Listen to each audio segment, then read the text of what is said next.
السلام عليكم، ازيكم يا حلوين؟ عاملين ايه؟ يا رب تكونوا بخير وبأفضل حال. قبل ما نبدأ كده كلامنا، نصلي على النبي عليه أفضل الصلاة والسلام. ولسه ما اشتركش في القناة، يشترك ويفعل الجرس بكلمة الكل، طبعا هيشرفني، ويحط لي لايك حلو وتعليق جميل. وبشكر كل فانزاتي على اللايكات وعلى التعليقات الحلوة. النهاردة بقى معانا وصفة ايه؟ هي وصفة اقتصادية خالص، اللي هو عدس بجبة، بس بقى بصلصة الطماطم يعني. ده ربع كيلو عدس، انا نقعته في المية نص ساعة. بعد كده طبعا غسلينه كويس ونقعينه نص ساعة في المية. بعد كده هنعمل ايه؟ حطيناه في الحلة اهو، لسه مولعة عليه. إيه، حطيته في الحلة معلهوش اي حاجة، حطيت عليه مية هيغلي، هنوطي عليه. معانا بقى عصير طماطم، عليه رشة سكر، معانا بصلايه كده كبيره مفرومه، وهريسه شطه، وفص توم صغير، معلقه صغيره توم عشان لسه هنحتاج معلقه تانية في ايه، في الطشه بتاعته. والتوابل ملح وفلفل ورشه كمون. اما العدس بقى يغلي، هنوطي عليه لحد ما يستوي. الوقت يا حبايبي العدس غلي اهو، هنوطي عليه بقى، هنوطي عليه لحد ايه ما يستوي. هو مش هياخد وقت يعني. وبعد كده بقى نعمل الصلصه مع بعض.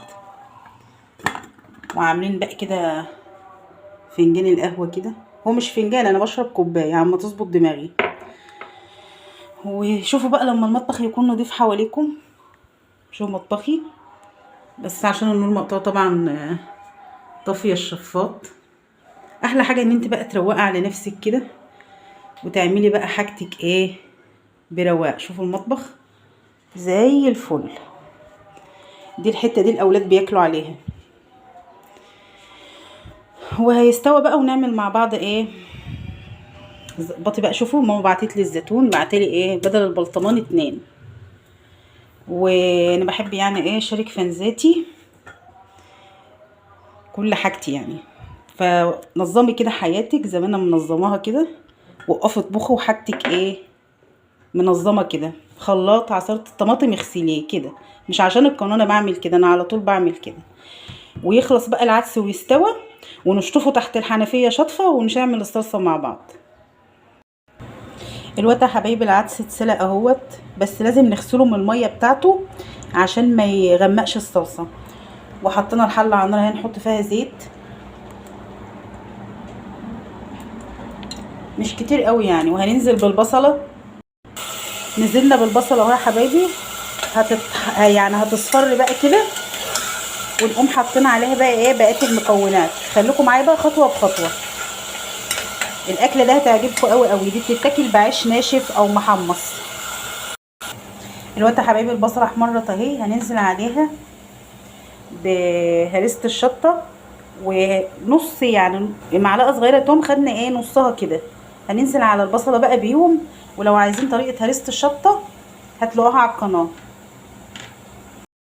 هتاخد بس فص الثوم، هياخد تقليبه كده مع هريسه الشطه والبصله. هي البصله مش محروقه، هي ذهبي، عشان احنا ما بنحبهاش يبقى فيها قرشه في الاكل يعني. تقليبه بس كده، ريحه الثوم تطلع. ننزل بعصير الطماطم على نقطه سكر.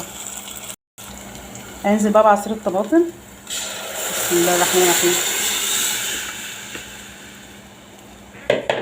التوابل اللي عندنا ملح وفلفل وكمون، بس الكمون رشه. ونسيبها بقى تغلي غلوه كده وتتسبك نص تسبيكه. ننزل بالعدس. الوقت بقى يا حلوين الصلصه غلت اهي غلوتين، هننزل عليها بالعدس.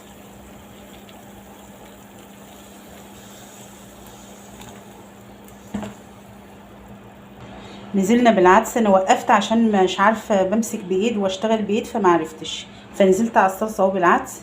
العدس هيغلي، هنحط له ايه نص معلقه صغيره كده توم. احنا حطينا نص في الاول مع البصله، بس دي بقى بتوديه في حته تانية.